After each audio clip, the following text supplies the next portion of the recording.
They had a slow start and then came out cruising. So now Nate has been an agent for 6 years. He's closed 33 million in volume as a solo agent. But once you've built that reputation of selling those expired listings, it just makes it that much easier to be a bit more direct with your prospecting and try and show people your value proposition as opposed to being like.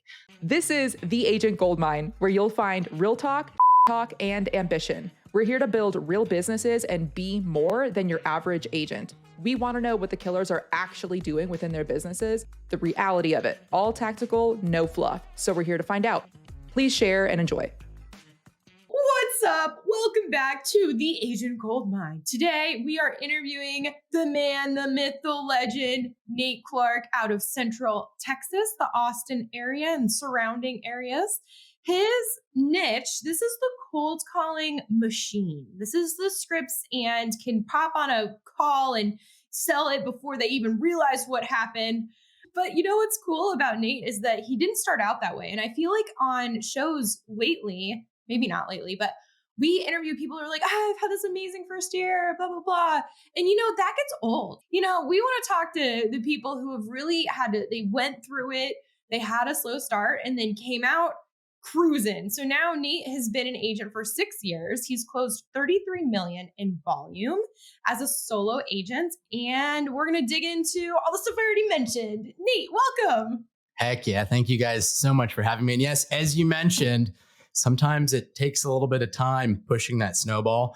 Sometimes even after a couple of years, like for me being a listing agent in Austin, experiencing some differences and some changes from what we're projecting and what we're shooting for versus what we're actually doing. I think it's good to always be dynamic, always be growing and trying to put yourself around people that bring you up, make yourself the smallest person in the room. But I'm super excited to talk some cold calling, some prospecting. I love calling expireds, calling for sale by owners. I do a ton of circle prospecting as well. So I can definitely, like I said, when we're getting on, you're not going to hear me talking too much about buyer agency or social media or some of this other stuff, but cold calling, we can definitely seriously chop it up about. So I'm super excited to be here.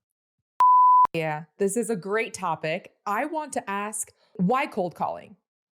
It's a good way to make a lot of money from the comfort of your air-conditioned home office. So I think I was fortunate that right when I got in the industry, my team leader at the time, I was under a team for about a year. And the first thing he told me was list to last. He told me, look, I can have 10, listings at a time versus if I have 10 buyer clients, I'm definitely running around a lot more on evenings and weekends and stuff like that. So I was fortunate to come up with that term, list to last, which I think is a pretty powerful attitude to have about protecting your time blocking, and looking at stuff that will allow you to have the highest and best use of your time for making a good income, but also having a better work-life balance. And if you're just running around, nonstop, just running around like a headless chicken, which I know we've all felt that at certain points in our real estate careers. But I was super, super lucky. I was just looking online and I found actually it was a Canadian agents forum of basically all these agents. And it had started like 10 years ago, this thread of these guys talking about cold calling. First, they were hand dialing on a phone, and they had 2 phones that they'd be hand dialing on 2 separate phones at once with 2 earpieces. And then triple line dialer technologies came out and they said, oh my God, I can leverage this technology, increase my efficiency so much. And then one guy said, well, if I have 1 triple line dialer, why don't I just get 2 computers, 2 phones, and 2 headsets and have 6 lines going at once? So this is something that I ran with. I had a triple line dialer that I got in 2018, and I had it for 1 day before I got the second triple line dialer and started just going all in with 6 lines, trying to make 100 contacts every single day. And I think I was really lucky that I knew a lot of times with different lead generation or prospecting methods, whether it's direct mail or cold calling, a lot of times people have a really hard time sticking with stuff with the consistency that they need until they see the result. And I feel like I was really, really fortunate and really lucky that in my first, it's kind of one of those, a blind squirrel still finds a nut every once in a while. And the first day that I was cold calling, in the first 40 minutes, this was just circle prospecting. This wasn't calling expireds. This wasn't calling for sale by owners, just calling geographically in a neighborhood, seeing if people wanted to sell.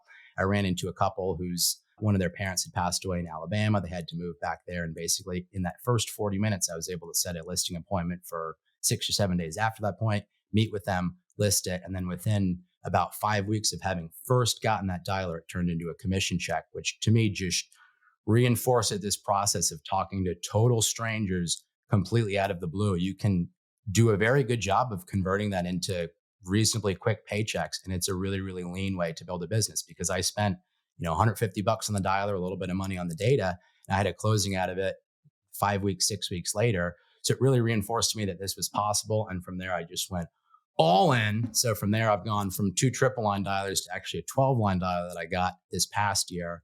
I'm actually in the process of hiring and onboarding an ISA who's going to be shadowing me next week and doing some cool stuff. So I've gone all in with this. I think it's a really, really cool way to build a business.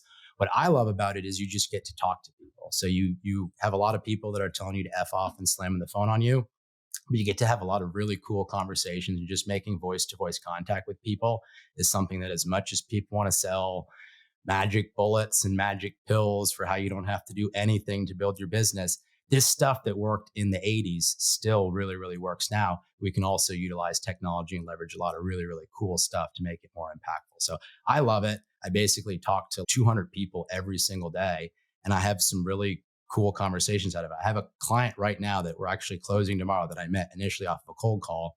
And he was telling me, when I just got off with him as we're prepping for closing tomorrow, that he used to play Little League basketball with Kareem Abdul-Jabbar back when he was like 12 years old up in New York.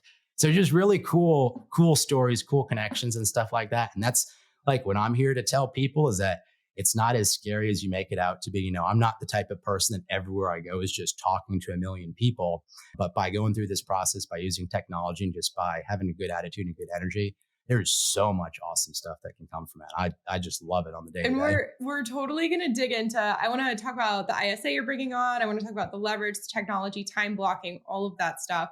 Bringing it back real quick though. So I love that you got an early win, because the early wins definitely help. With like, oh my God, this works. Like, I can buy into this. But you did mention that it was a slower first year. So was it like an early win and then it was like a dry spell, or what did that look like? So actually what happened to me, I guess I jumped a little bit ahead there. Before I started cold calling, I was actually door knocking for the better part of a year. And I was still part-time. I was working as a skydiving instructor. I just getting into real estate. I just bought my first house back when like houses were still affordable and interest rates were also still low, which was a nice moment in time that we can look back on. So I started door knocking. I was door knocking basically in the neighborhoods right around the subdivision that I lived in. And it was really, really slow. My team leader was like, man, Nate's working hard every day. He's not really getting much from it. But he was telling all the people on our team, he goes, you watch, this is what you need to have, is focus on the activity and be somewhat divorced from the outcome. And he said, he's like, y'all watch, at some point, Nate's gonna shoot past you guys. And I only ended up closing one deal that whole first year. But then the next year, the efforts of that door knocking campaigns that I was doing, I sold like 3 or 4 houses on the exact same street and became kind of a local agent in this smaller neighborhood of 70 or 100 houses. So it was, you could see the impact over time of that stuff.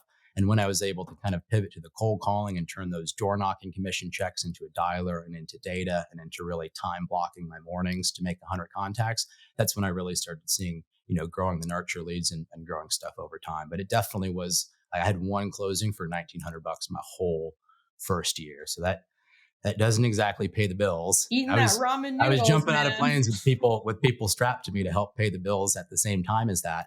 But it absolutely is something where, that consistency over time, building that snowball and giving stuff time to kind of nurture and mature. You just have to be putting in the work every day without worrying too much about what the outcome is like today, which is hard. With the 12-line dialer, what's the name of it? How exactly does it work?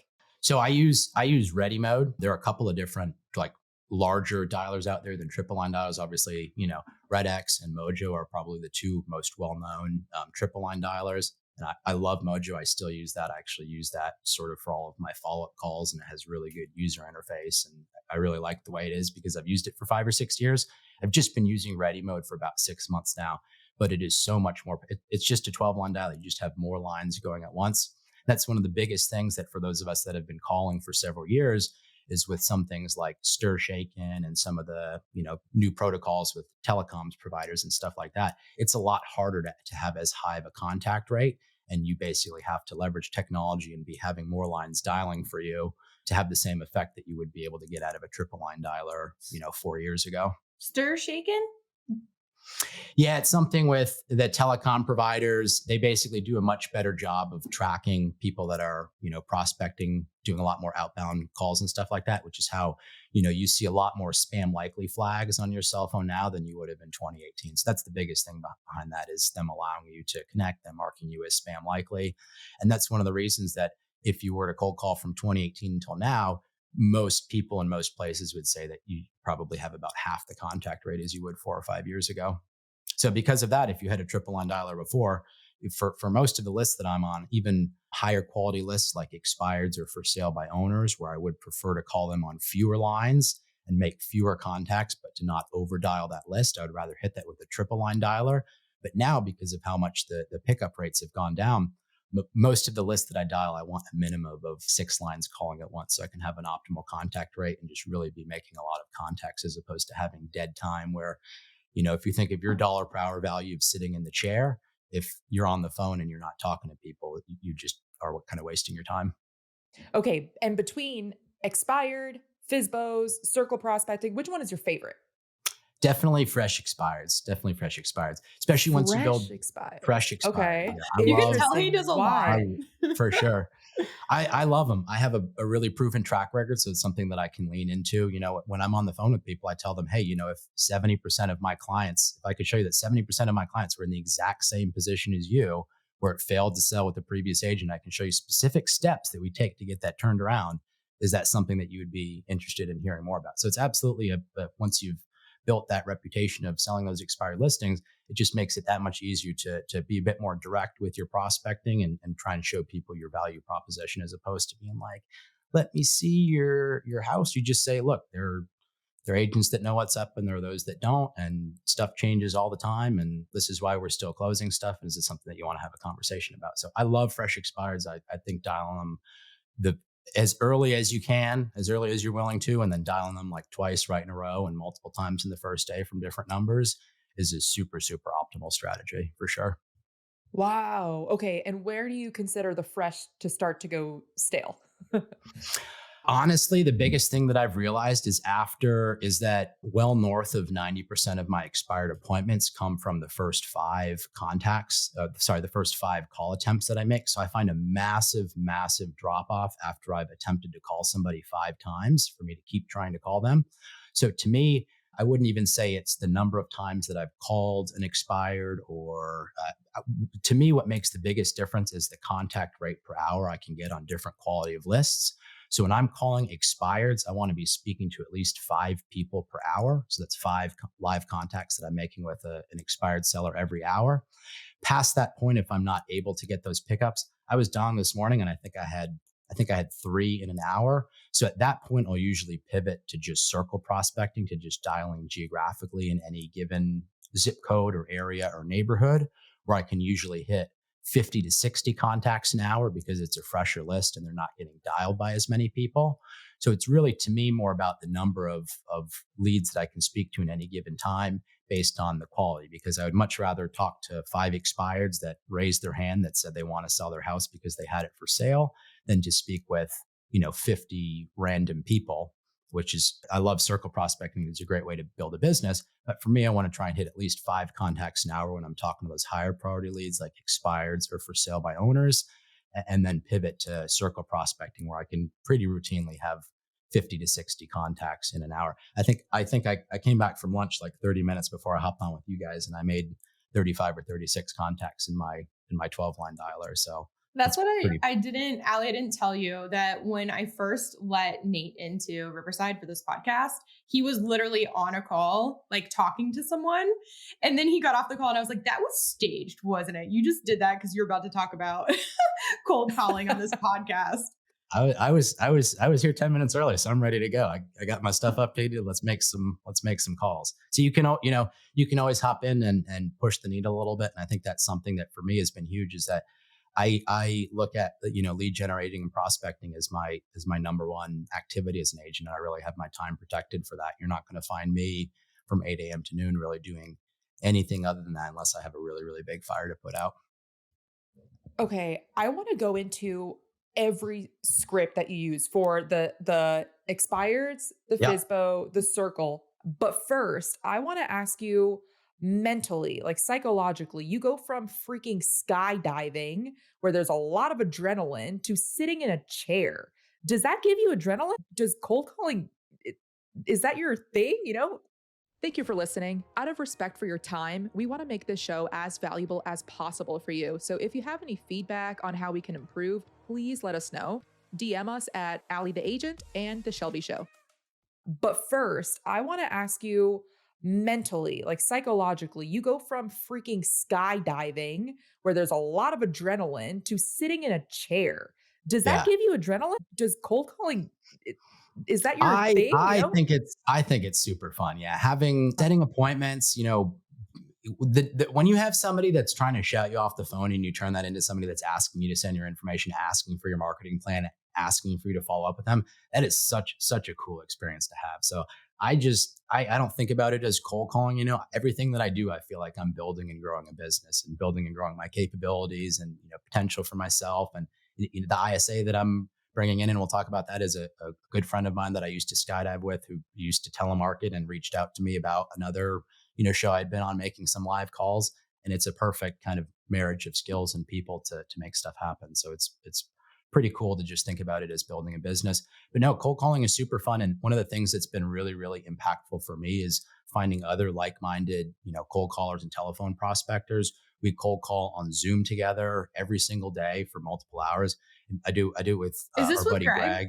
Yeah, I do it with Greg. Dude, And I literally wrote in the background to Allie, because we have a sheet, where we talk about the Yeah. guests the whole time you guys talk. Yeah. And I was like, dude, he reminds me of Greg. So that's Yeah. really funny. I didn't know that. Allie, did you know that he does that with Greg?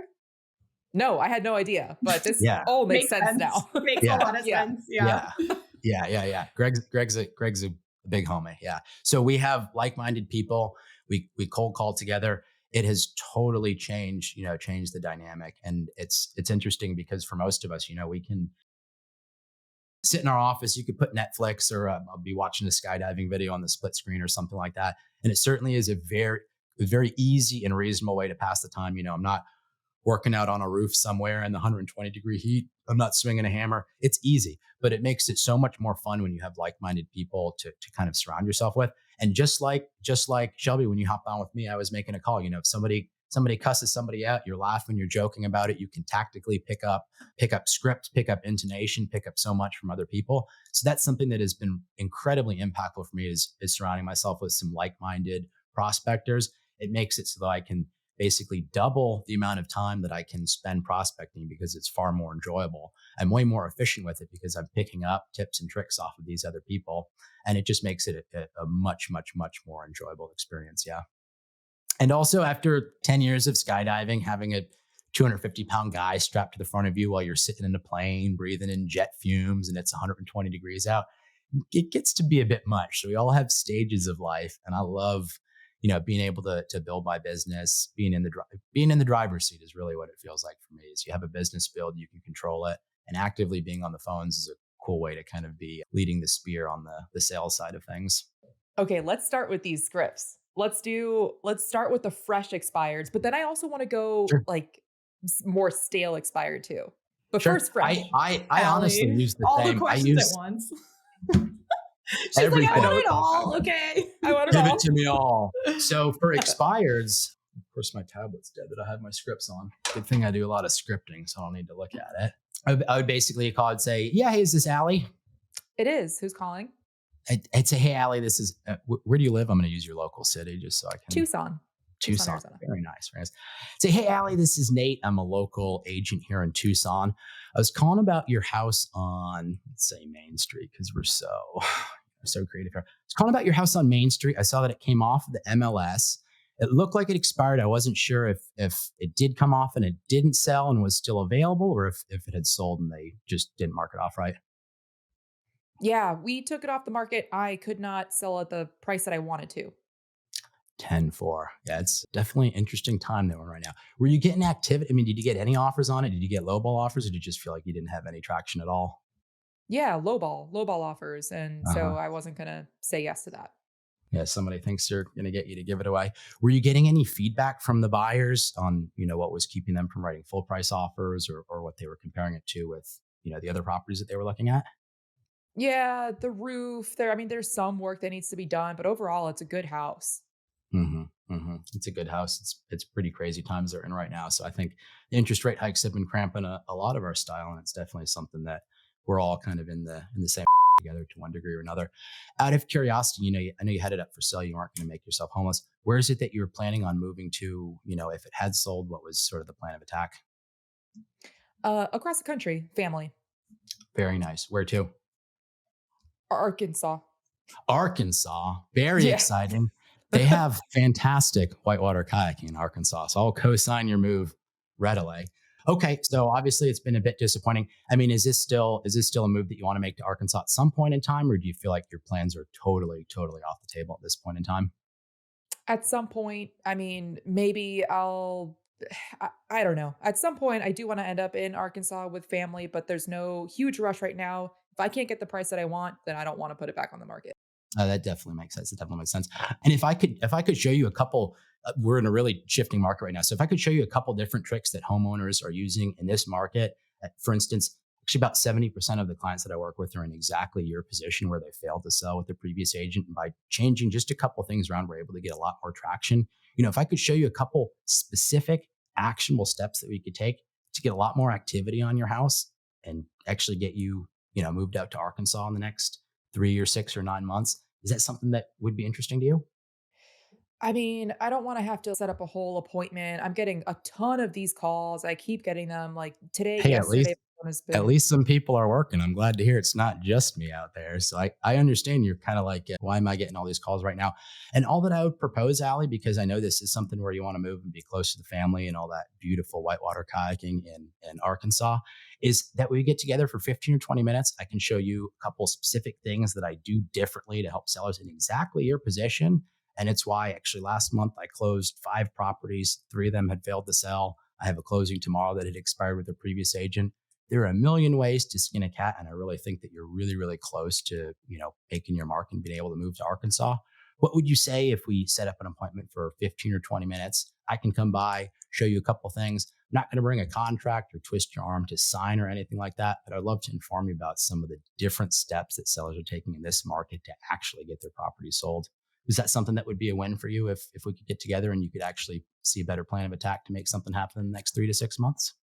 I mean, yeah, it would, but I also, again, like, I just spent so much time and energy with this agent who, I mean, Yeah, she's one of the top agents. yeah. So I feel like if she can't do it, then I don't know. If we could do this over the phone, I'd be up to it, but I don't want to continue opening up my house. Absolutely, absolutely. I know you're like, just bring a buyer through.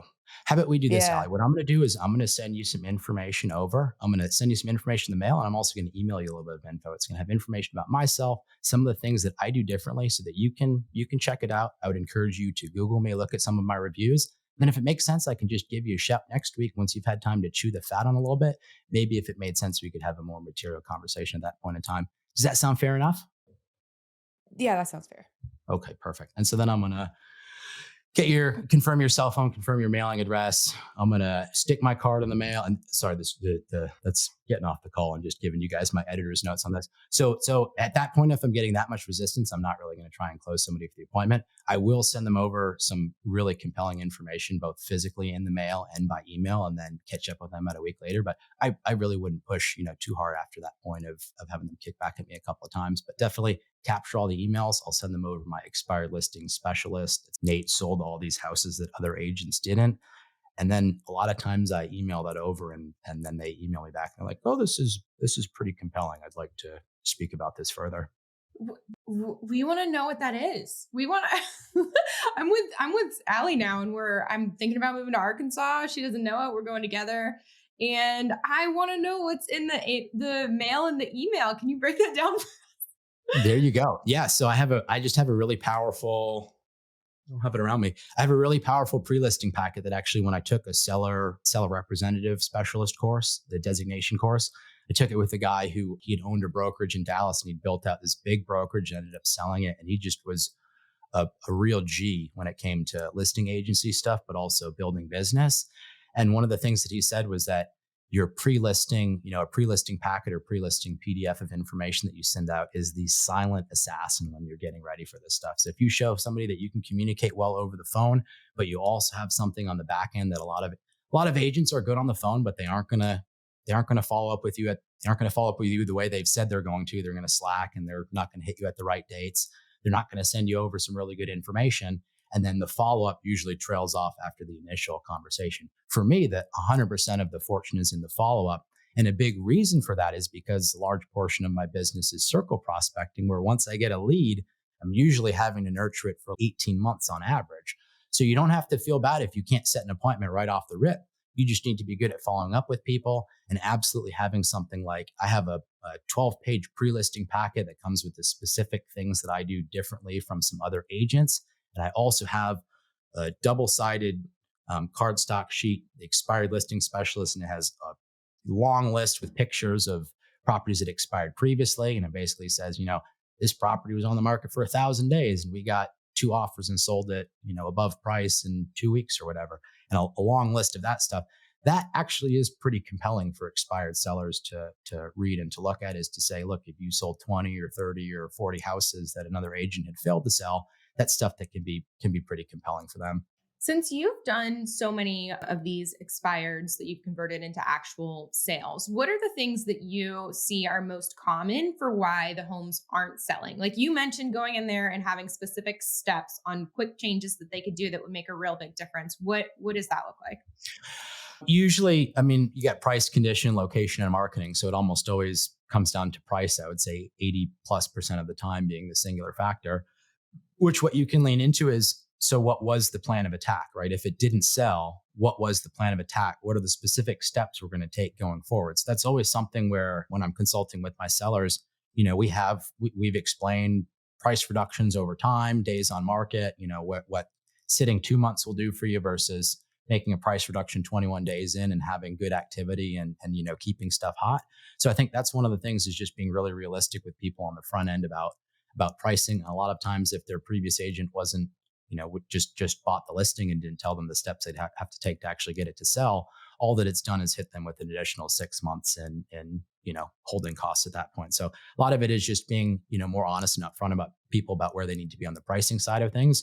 You don't want to have that be the only thing that you do, is go in and chop prices on people. So my sort of unique value proposition, because I sell over a large geographic area, is actually marketing the properties on more MLSs and in the correct MLSs, whereas you might have agents out of San Antonio selling property in Austin that's listed incorrectly. So that's one of the value propositions that I lean into in my pre-listing information, is saying that I market it on more MLSs. We use industry-leading photography. We'll price it so that it gets people excited. And, my average sale to list price ratio is 103% over time. And so all of this is stuff that the sellers see and they acknowledge, and they see you have a bit more of a plan of attack than to just, well, my previous agent said it was worth $450,000. Well, now we're here 3 months later. What was the plan of attack if it didn't sell for $450,000 in the time that they told you it was going to? So setting reasonable expectations with people and just being really, really honest and leaning into that I'm not going to BS you to stick a sign in your yard and pull buyers. I'm here to sell houses, not list them, is a really, really effective track to follow, especially if somebody's more of a logical minded person, less emotionally minded person, which is flip a coin. Yeah.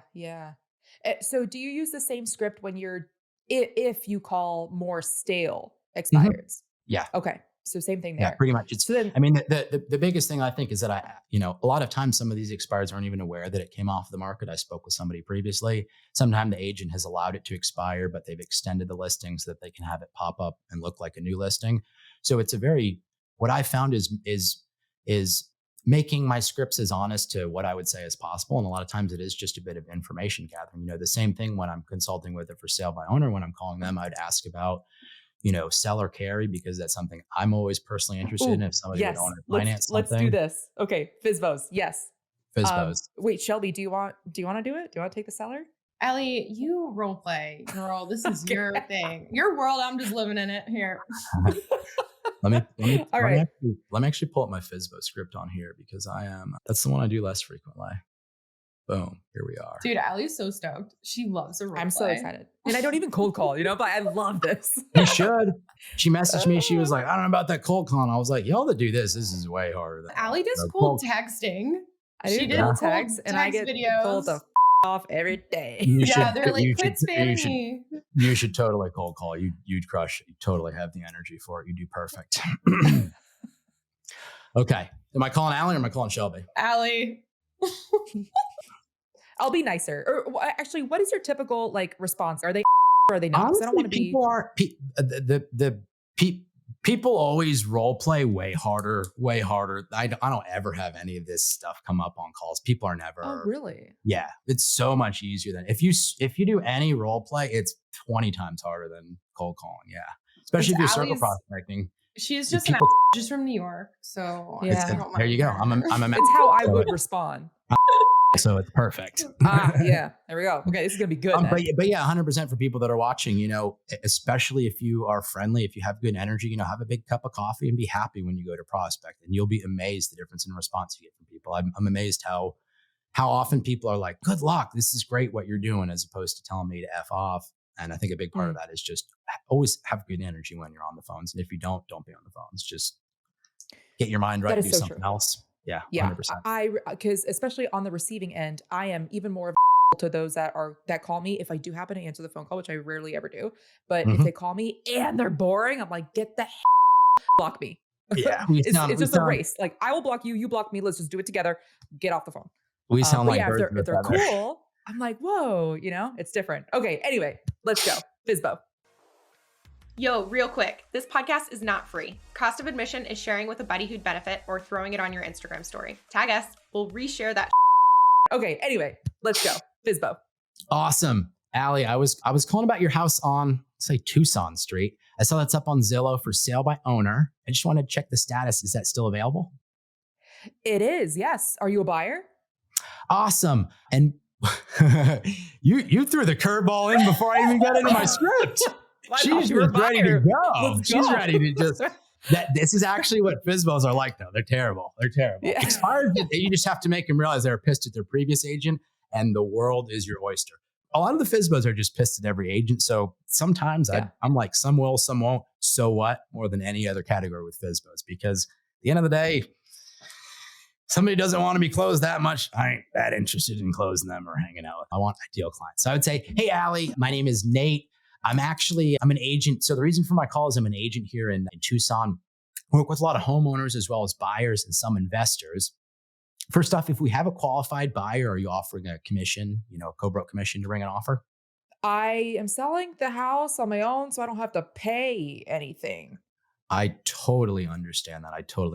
It's all about, not just what you sell for, but what you walk away with, right? Yeah. Yeah.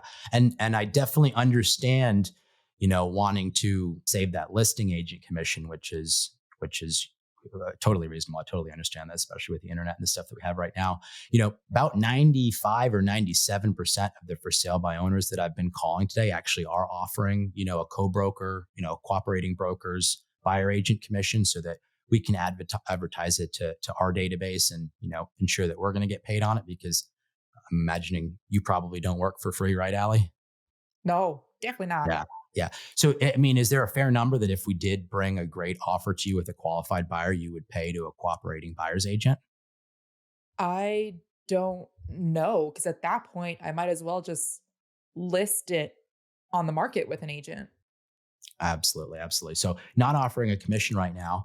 Would you consider owner financing, or are you wanting to get cashed out through traditional financing? That's just a question I'm asking right now. Obviously most people want to get cashed out, but it's worth asking right now with the interest rates as high as they are. We have a massively larger pool of buyers if you would be open to, holding an owner out. Is that anything you think about, or do you need to get cashed out? Nah, I just want cash. You just want cash. Cash is king. So I read you loud and clear. I really appreciate all the info, Allie. I have to get going to another call. But let me ask you something, Allie. You're trying to sell your house by not having it on the market with a real estate professional. Is that just because you hate realtors, or because you want to get the most amount of money on your bottom line? Yeah, realtors they're just not honest, and they don't deserve the amount of money that they're making. Hey, I got to work with these guys. So you're kind of preaching to the choir here. About 80% of them suck. And it is definitely pretty reasonable. You've been getting blown up and bombarded by calls. I'm sure you have some choice words about the realtors right now.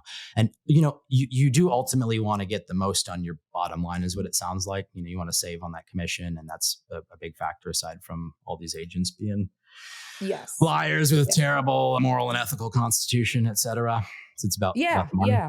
Yeah. Look, if you bring me a buyer, I think I'd probably give you like $2,000. $2,000 if you give me a buyer. Awesome. But no more than that. $2,000. That's super generous of you. And I know, it's really important for you to get the most on your bottom line. If you could actually get more in your pocket, I know this sounds crazy, but bear with me. If you could actually get more in your pocket by having an agent market it for you and deal with the showing so you don't have unsupervised people in your house and handle all the paperwork and protect you with brokerage insurance, would that be a win for you to get more in your pocket? More than the list price that I have right now?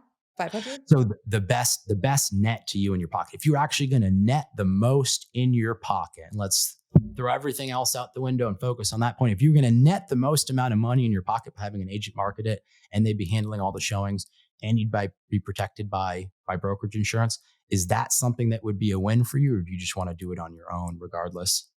Yeah, a higher net. Yeah, if you could prove that I could net more, then I'd be willing to look at it.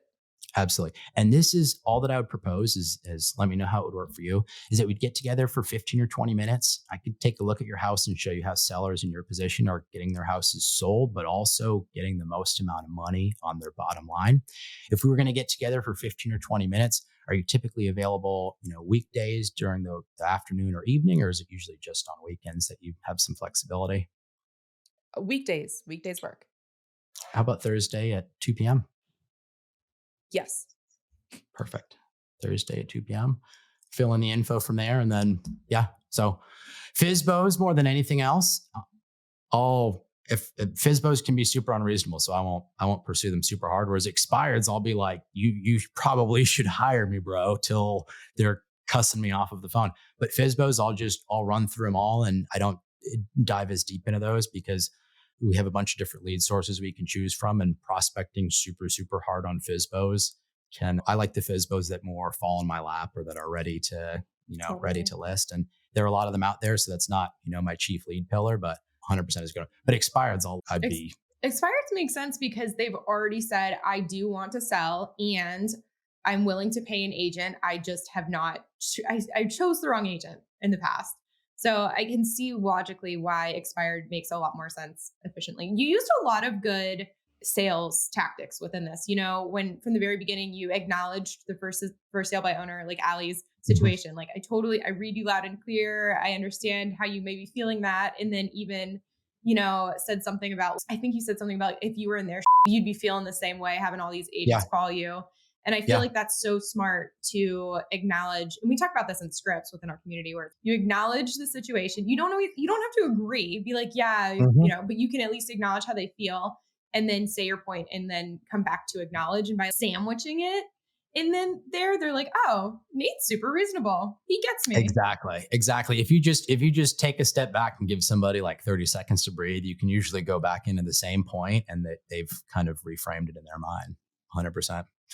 If they're for sale by owner, the only thing to acknowledge is that I'm like, you're dumb. So let's get this sorted. Dude, I liked the bringing it back to, if I could get more in your pocket, would you be interested? Because at the end of the day, it makes them kind of feel dumb where it's, no, I wouldn't want more in my pocket. I just don't like you. Hopefully, and if they say that, that's not anybody that I ever want to spend. I mean, part of this is about, if you set a lot of appointments, you realize you got to qualify probably half of them out. You can go I can set appointments with somebody that I know is not going to get confirmed for the show up, or is not going to stick, or I'm not going to close them, or it's not going to be at the right price. So you always want to set the appointment, but qualify it out. And if it's somebody that is totally unreasonable on the phone, when it's a for sale owner, that's not somebody that I want to meet with. Yeah. And then the last takeaway that I really noticed that I thought was awesome was the A or B, for options of when you want to meet up. Do weekdays or weekends work best for you? Instead of being like, what works for you? Because then as a seller, I'm like overwhelmed. I'm like, dude, I don't know. I mean, do I have to look at my calendar? But if you give those A, B options to identify which day, and then you just present another option, it makes it way easier.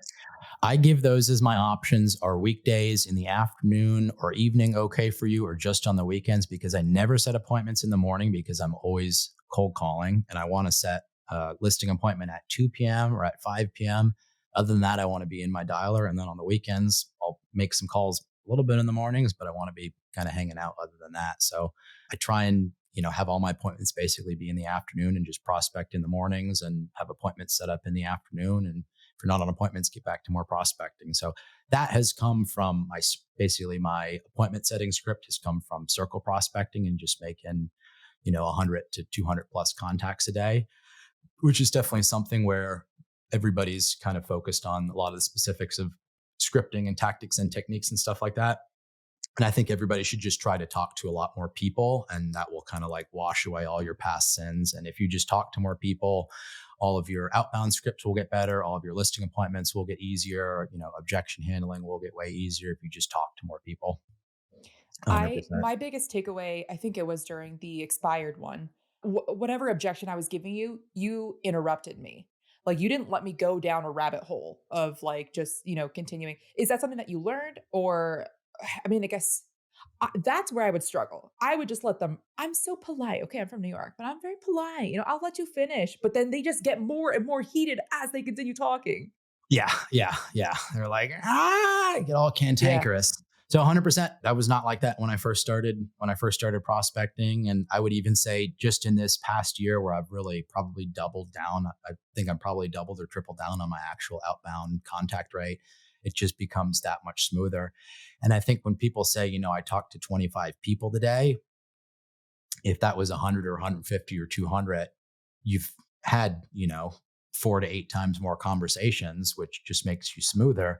But you'll also run into way more corner case scenarios of the random happenstance people in the world that will just, like I had a guy that I cold called once. He moved to Louisiana. He had a $430,000 house in New Braunfels, just south of us. And he goes, "Yeah, I need to sell my house. What's your address? I'll send you my garage door opener in the mail. Go to my house, tell me what it's worth, and sell it for me."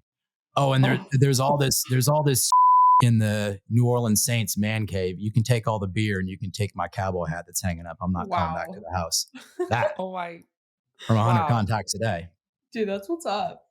I had last year, I sold 4 listings and double-ended one of them out of a call that I had made from 2018 for this guy. Actually, Shelby, I think he's moved out to your hood. I think he moved to Raleigh or Durham or something like that. But this guy, Chuck, I circle prospected him in 2018, followed up, I don't know, every 6 to 9 months for 4 years. It turned into selling his house. It got, this is when stuff was crazy last year, a year and a half ago, and it ran way over list price. His neighbor listed with me, a neighbor down the street listed with me, a neighbor across the street listed for me. I double-ended one of them. That's $50,000 or $60,000 from one cold call from 2018 that took 4.5 years to end up coming to fruition. But if you talk to more people, if you just have more conversations, everything will get smoother. All the scripting will get easy. You won't have to worry about the scripting or the objection handling or the listing appointments as much. And you'll run into crazy situations where I call the guy off a $500,000 duplex and he gives me a $2.5 million new build listing and all kinds of stuff like that. So I love it. Okay, awesome. I thought I was going to ask you about your 15 to 20 minute appointment, but I think what I'd rather ask is what CRM are you using? Because you're having so many conversations over years, you must have a really good system of locking in the notes and the follow-up and all that stuff.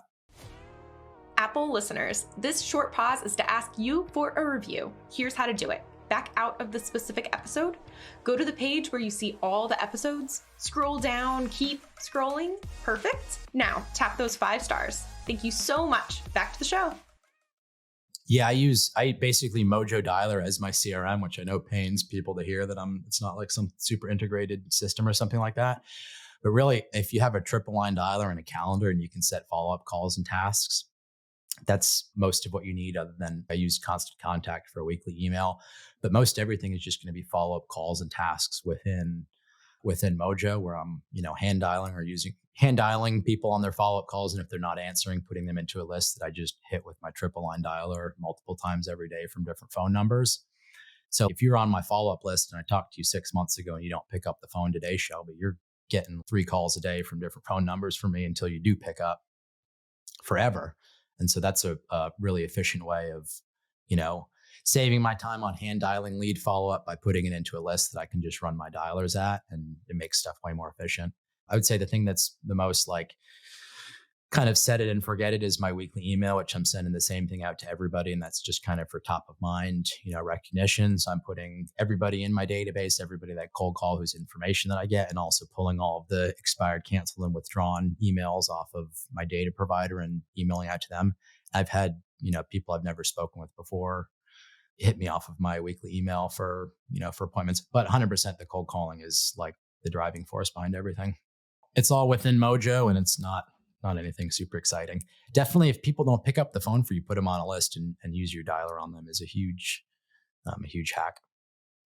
Without going into the deep dive of a role play for circle prospecting, can you cover what you say during those calls? Oh, circle prospecting is the easiest. Circle prospecting, I can make 60 contacts an hour. It's a 14-second script by the time that they've finished talking to me. So I go, "Hey, Allie, this is Nate. I'm a local agent here in Tucson. Just had a quick question about your place on Main Street. Was just curious if you'd ever thought about selling in the future." Easy as pie. Easy as that. It's going to be a lot of no's, and then you can immediately hang up and go to the next one. And if you have 12 lines running, you get a lot of pickups by keeping your conversation short, as opposed to being on a triple line dialer calling something like expireds where you're only getting 5 pickups an hour. But if you talk to 150 or 200 people, or even 75 to 100 people every day, I think 100 is kind of the magic number that you should really shoot for in terms of circle prospecting contacts. But I think on this Saturday, between calling FSBOs, expireds, and circle prospecting, I put 26 nurture leads into my database, and that's people that are getting a letter from me, getting my card in the mail, getting a text from me, getting added to my email database, have a follow-up call scheduled. So it's super powerful. But then won't go into the whole thing, but then one of the things that I think is super helpful when you're circle prospecting, or when you're just calling people out of the blue that haven't raised their hand saying that they're thinking of selling, is that rather than jumping into qualifying their move immediately, which is what I think a lot of people do that I don't like as much, is as soon as you say you're moving, I go, "Where are you going? Why do you want to go there? When can I make money selling your house?" Is to step back and start asking them about their house a little bit. And then you can take 2 to 3 minutes of asking them about the house. They're telling you about the finishes, about how they have it laid out, about how they love the house and use it, what the outdoor improvements are, before you're asking them, "Okay, great, Allie, sounds like you have a beautiful house here. Where is it that you're planning on going when you make that move?" And by stepping back and giving a little bit of time to build rapport, by the time you ask them, where they're going and what they're doing, which could be a pretty invasive question if somebody asks you that when you don't know them from Adam and you've talked to them for 20 seconds, doing that has hugely improved my ability to build rapport with people. And for people that say, maybe they aren't thinking about selling, or they're not so sure about it, after talking to them for a couple of minutes, they will let me know a lot about their lives and what they've got going on. And I always say, I'm super appreciative of you taking a couple minutes with me, letting me learn about your property, letting me learn about your situation, and then just send them my information and stay in touch with them. And then 4 years later, you're like, "Wow, I sold 4 houses on the street from somebody that I talked to and mailed my card 4 years ago," which is sweet. Okay, well, Nate, when you are looking ahead, what is the cold calling in your life for until death do you part? Or what does the future hold? Yeah. So it's actually something we were talking about as we were getting ready to rock out on here, is that I'm actually bringing on an ISA. So I have a cold caller that I'm training. He's a good friend of mine who did some telemarketing in the past. He reached out to me about some live calls that I was doing with Greg. And it's a good marriage of skill sets. And I'm really excited to be bringing him on to, leverage even more on top of technology, leveraging other people, which I've implemented virtual assistants this year, which has allowed me to have more time in my dialer as opposed to on the admin side of things. And I'm super excited to basically bring a cold caller in, train him with all of my tactics. I think I want to record it so I can share the training with other people, and eventually kind of show people how because I've made, hundred contacts a day basically for 5 or 6 years now. So that will very organically come over time. And I'm excited to train somebody else with the stuff that I've picked up, implement, put him into stuff so I can feel like even when I'm taking time to, make a video or be on the fact that I'm on a podcast and my dialer isn't running is, oh my God, no. So getting him in place and, really looking at building it as a business and kind of scaling stuff up is super exciting for me. And I'm super excited. I love cold calling. I love lead generating. I love the voice to voice connection. He's somebody that I think will do really well with it. So super excited he shows up this weekend. We're going to do a week of deep diving on cold calling. So I couldn't be happier. That's exciting. Before we head to our wrap-up questions, is there anything that we missed that you want to cover? I don't think so. I think I dropped a little nugget on the people though. While I have it in my mind, I had it on a sheet here. So this is one of the ways that when I'm circle prospecting or when I'm calling expireds, I've been able to increase my information capture rate to 95%. Pretty much everybody's giving me their email address, giving me all of their information and stuff like that. And it just comes to a couple of, tweaks in how I run my script.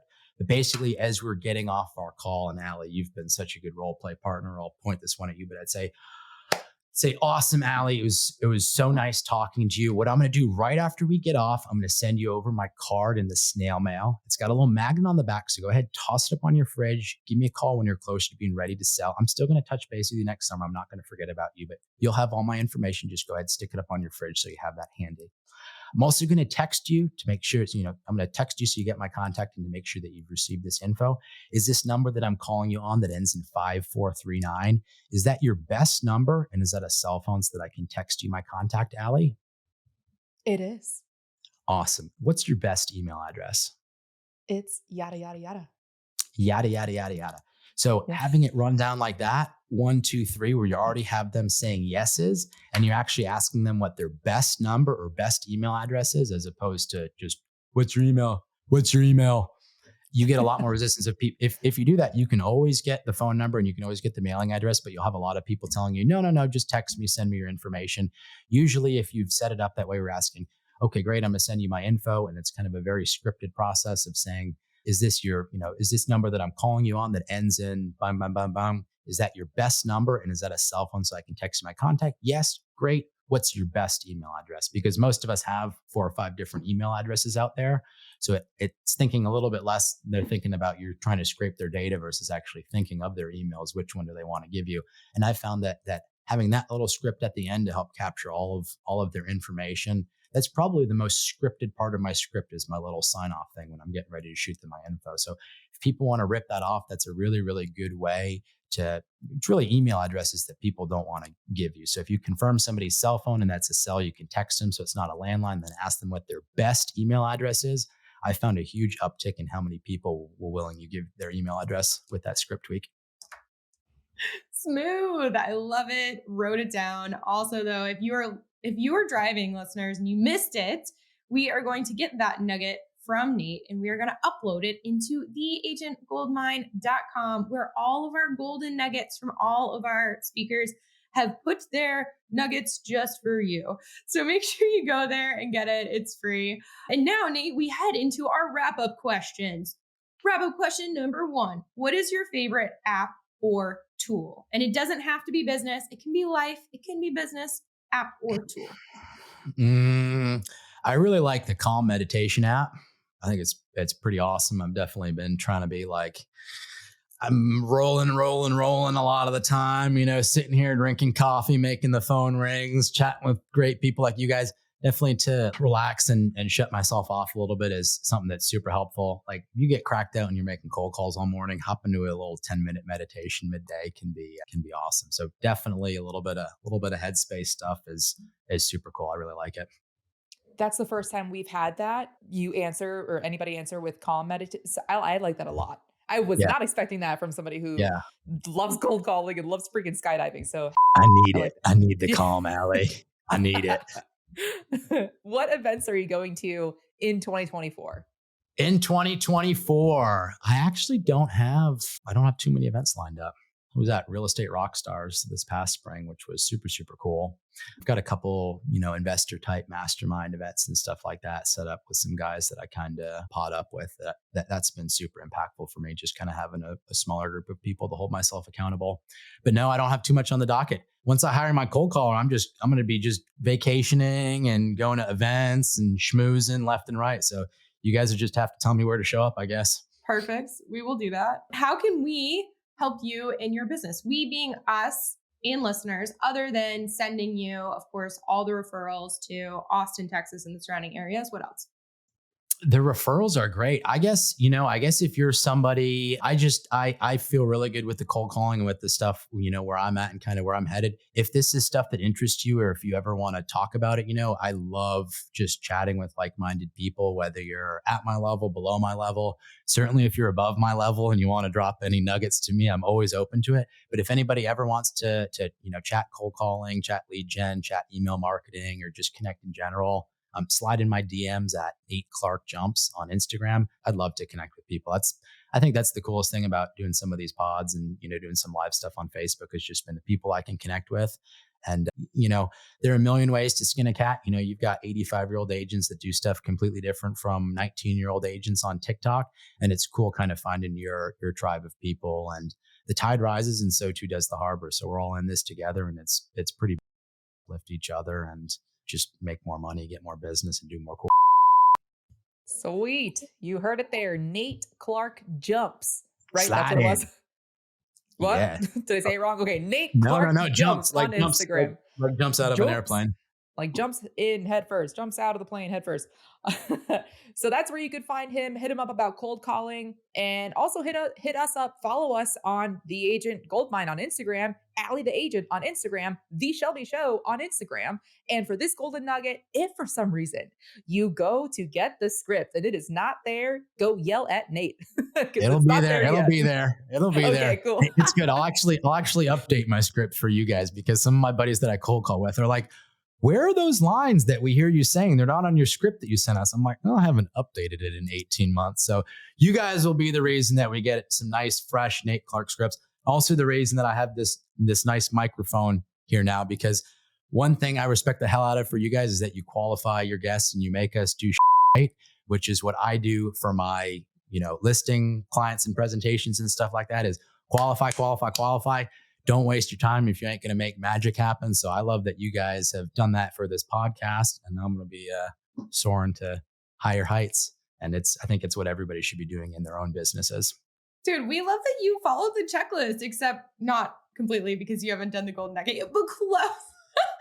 Anyway. Hey, I was here 10 minutes early. I followed that part of the checklist. True. So I can make a couple more cold calls in the waiting room. You're great-ish, We'll get, no, just kidding. Guys, go follow Nate. Give him all the love in the world. Nate, we really appreciate you hanging out with us today. And that is all we have. Listeners, be a bro and share this show. Bye. Woo! Thanks so much for listening, dude. If you want the golden nugget that this guest provided, see the show notes or just go straight to theagentgoldmine.com. That's where we keep all our resources for you. Till next time.